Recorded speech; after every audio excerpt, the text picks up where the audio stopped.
So, what I know. Brother had been having headaches, been taking some ibuprofen Mm-hmm. while he was incarcerated, but otherwise no other medical problems. But came to the ER yesterday because he had been vomiting, including some food stuff and some stuff that looked like blood. They did a CAT scan, and it looks like he had a bowel obstruction.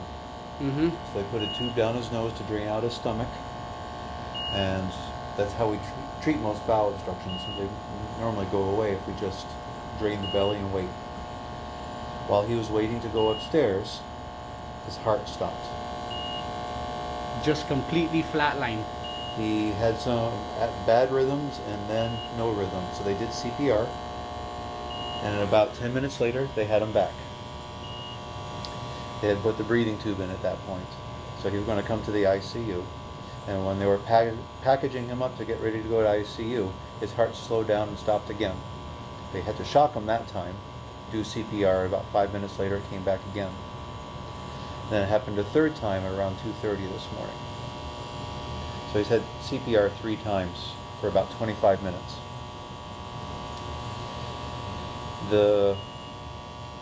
Just going through that alone has killed off his kidneys, and his liver's failing.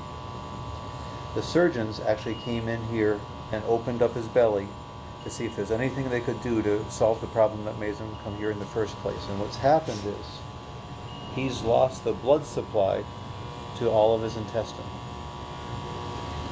His bowel is dead.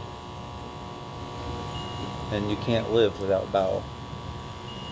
So my next question is, what would cause blood flow to stop circulating or going through his intestines? There's a couple of things that can do that. And understand nothing's common for this because it's a rare event. Mm-hmm. The two things can be if you get trauma to your belly, if you get hit, that can actually cause the artery wall to split apart and block the blood flow. It's called a dissection. The other is toxins. Some toxins you can get exposed to can do that to you as well. No, I have no evidence of one versus another at this moment. But those are the two things that are the most common to make that happen.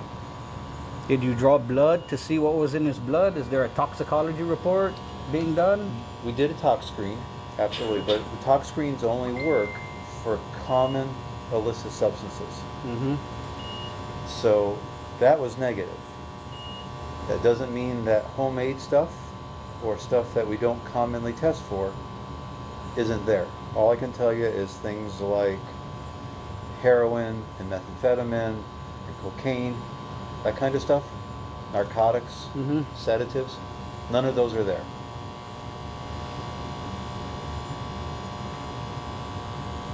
I see. So those are the only two things, considering factors that would put him in this current state. Those are the two most common things on a rare event. So now my next question is, how long does he have? What he has, he's not going to survive no matter what we do. Understand that first. I have him on 4 different medicines to keep his blood pressure up. I'm giving him medicine to counteract the acid that's coming from the dead intestine. And with that, he's a more stable person. I told your sister, or sister-in-law, I'm sorry, I don't know which, that he could go in a few minutes, or it could take a few hours. But this isn't survivable no matter what. I see. He can hear us, no doubt. He can feel us, no doubt. I've had to give him a medicine to paralyze him because I have to breathe so fast to breathe off some of the acid that's coming from his stomach, the dead intestine, that he would try to breathe with machine and it would actually cause problems. So to make the machine breathe as fast as possible, I had to paralyze him. So he's not going to move for you, or at most you might feel a twitch once in a while as the paralytic wears off. But he can hear everything that's going on right now, and he knows that you're here, and he'll be able to feel you when you touch him. All right. Okay? Thank you, Doc. Thank you for your time. Oh, it's my pleasure.